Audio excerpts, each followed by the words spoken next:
Selamat pagi Bapak Ibu dan saudara-saudaraku, apa kabar pagi ini? Semoga kita semua sudah bangun dengan tubuh yang sehat, selalu semangat dan bahagia dalam keyakinan percaya bahwa Tuhan kita Yesus Kristus akan senantiasa menyertai kita dengan damai sejahteranya. Pagi ini kita akan membaca firman Tuhan sebelum beraktivitas di acara Renungan Pagi edisi 18 Maret. Pagi ini bacaan kita dari 1 Raja-Raja pasal 18 ayat 1 sampai ayat yang ke-10 demikian. Dan sesudah beberapa lama datanglah firman Tuhan kepada Elia dalam tahun yang ketiga. Pergilah, perlihatkanlah dirimu kepada Ahab, sebab aku hendak memberi hujan ke atas bumi. Lalu pergilah Elia memperlihatkan diri kepada Ahab. Adapun kelaparan itu berat di Samaria. Sebab itu Ahab telah memanggil Obadya yang menjadi kepala istana. Obadya itu seorang yang sungguh-sungguh takut akan Tuhan. Karena pada waktu Isabel melenyapkan nabi-nabi Tuhan, Obadya mengambil 100 orang nabi, lalu menyembunyikan mereka 50 sekelompok dalam gua dan mengurus makanan dan minuman mereka. Ahab berkata kepada Obadya, "Jelajahilah negeri ini dan pergilah ke segala mata air dan ke semua sungai, barangkali kita menemukan rumput, sehingga kita dapat menyelamatkan kuda dan bagal, dan tidak usah kita memotong seekor pun dari hewan itu." Lalu mereka membagi-bagi tanah itu untuk menjelajahinya. Ahab pergi seorang diri ke arah yang satu dan Obadya pergi ke arah yang lain. Sedang Obadya di tengah jalan, ia bertemu dengan Elia.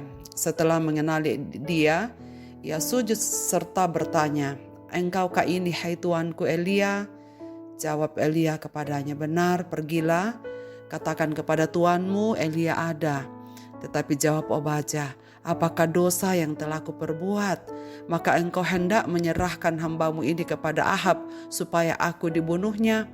Demi Tuhan Allahmu yang hidup, sesungguhnya tidak ada bangsa atau kerajaan yang tidak didatangi suruhan tuanku Ahab untuk mencari engkau. Dan apabila orang berkata ia tidak ada, maka ia menyuruh kerajaan atau bangsa itu bersumpah bahwa engkau tidak ditemukan di sana." Masih ada yang setia. Saudara sekalian, di tengah-tengah bangsa yang sudah tidak lagi menyembah kepada Tuhan, di tengah-tengah bangsa yang sudah tidak lagi menghiraukan nama Tuhan, hiduplah seorang yang masih tetap setia, namanya Obadya. Arti namanya sendiri adalah hamba Allah, sama seperti nama Abdullah dalam bahasa Arab. Yang menarik untuk diperhatikan, Obadya yang namanya berarti hamba Allah ini adalah pejabat negara. Dia adalah kepala istana pemerintahan Raja Ahab yang terkenal korup dan telah meninggalkan Tuhan Allah dan menyembah berhala mengikuti dewa-dewa istrinya. Hal yang luar biasa dari Obadya adalah meski ia hidup di tengah-tengah masyarakat yang tidak taat, namun demikian penulis mencatat bahwa Obadya itu seorang yang sungguh-sungguh takut akan Tuhan. Karena pada waktu Isabel melenyapkan nabi-nabi Tuhan, Obadya mengambil 100 orang nabi, lalu menyembunyikan mereka 50 sekelompok dalam gua dan mengurus makanan dan minuman mereka. Tentu tak mudah bagi Obadya menjadi kepala istana pada masa pemerintahan Ahab. Jalan yang paling gampang adalah menurut kepada sang raja tanpa syarat. Namun itu bukan jalan yang diambil Obadya. Obadya tetap memilih jalannya sendiri sambil tetap melaksanakan fungsi dan tugasnya sebagai seorang pejabat kerajaan. Dia lebih takut kepada Allah ketimbang kepada manusia. Bahkan ia menyelamatkan seorang nabi dari pembunuhan atas perintah Isabel, istri Raja Ahab. Dengan nyawa yang menjadi taruhannya, ia menyembunyikan nabi-nabi itu di dalam gua yang berbeda. Bahkan tak hanya itu, Obadya juga memelihara kehidupan para nabi itu dengan memasok sandang dan pangan bagi mereka dalam waktu yang cukup lama. Suatu tindakan iman yang besar dari Obadya dan tindakan yang membutuhkan taktik yang jitu, saudara sekalian, sebab ini jika ketahuan akan sangat berbahaya baginya. Tentulah Ahab pasti akan marah, bahkan mungkin akan membunuhnya. Tapi saudara sekalian, ternyata pekerjaannya sangat berhasil. Sehingga Raja Ahab tak pernah curiga. Ini berarti bahwa Raja Ahab membutuhkan profesionalismenya dalam mengatur istana. Dan kita melihat bagaimana ia menyembunyikan semua nabi-nabi itu tanpa ketahuan. Artinya ia adalah orang yang luar biasa. Pendengar renungan pagi yang dikasihi Tuhan, pagi ini kita belajar dari seorang pegawai pemerintahan atau kerajaan.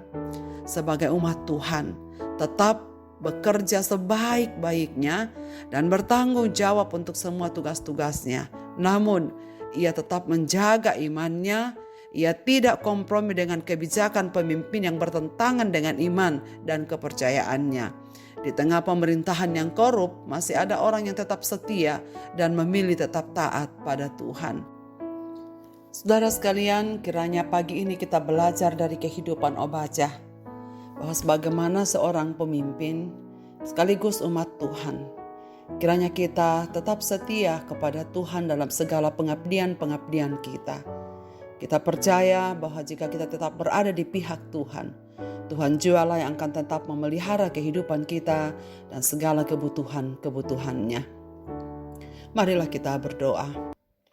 Ya Bapa di sorga, tolonglah kami pada pagi hari ini. Kami bersyukur telah membuka mata kami dan mendengarkan firman-Mu pada pagi ini. Kiranya Roh Kudus-Mu menolong kami, agar dalam segala situasi hidup dan pengabdian kami di tengah-tengah masyarakat, kami tetap memelihara iman dan percaya kami sebagai umat-umat-Mu, meskipun kami hadir di tengah-tengah orang yang tidak percaya kepada-Mu. Kiranya belas kasih-Mu Tuhan tetap menguatkan kami, supaya kami tetap taat kepada Tuhan daripada taat kepada manusia yang memiliki kebijakan-kebijakan yang tidak sesuai dengan kehendak Tuhan. Kiranya Roh Kudus-Mu menanamkan firman-Mu dalam kehidupan kami pagi ini. Kiranya kami jadikan sebagai pedoman dalam melaksanakan tugas dan tanggung jawab kami. Bapa di sorga, seluruh pendengar renungan pagi ini dimanapun mereka berada, Tuhan tolonglah mereka dalam aktivitas mereka. Tuhan pimpin mereka supaya mereka tetap setia walaupun di tengah-tengah masa yang sulit. Kami doakan saudara-saudara kami yang sedang berduka karena kehilangan orang-orang yang mereka kasihi. Kami mendoakan supaya mereka tetap berlindung kepada Tuhan. Kami mendoakan saudara-saudara kami, keluarga dari almarhum Bapak Suryadi Pasau, Penatua GTM Jemaat Jakarta, yang Tuhan panggil pada hari Senin yang lalu, yang saat ini sedang ada di kampung halaman dalam segala proses sebelum dimakamkan. Kami doakan supaya istri, anak-anak, dan keluarga besar di sana akan dihiburkan oleh Tuhan, dan semua prosesi yang akan dilaksanakan terkait pemakaman kekasih kami almarhum Penatua Suryadi Pasau, Tuhan sendiri yang akan memberikan kekuatan dan penghiburan. Bagi saudara-saudara kami yang sedang dalam kelemahan tubuh dimanapun mereka berada, Tuhan sembuhkanlah mereka.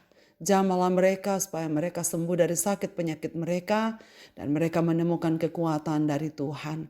Kami doakan saudara-saudara kami yang sedang bergumul dengan studi mereka, khususnya anak-anak kami yang sedang mempersiapkan diri untuk mengikuti ujian-ujian tingkat sekolah dasar, SMP maupun SMA, biarlah mereka semua tetap dipelihara oleh Tuhan, bahkan sampai perguruan tinggi. Kami serahkan semua pergumulan kehidupan kami dalam tangan-Mu Bapa.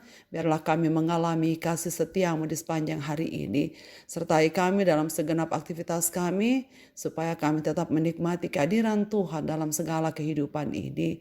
Dengar doa kami ya Tuhan. Kami berseru kepadamu dalam nama Yesus Kristus Tuhan dan Juru Selamat kami. Amin. Selamat beraktivitas Bapak, Ibu, dan saudara-saudaraku. Tuhan Yesus memberkati kita sekalian.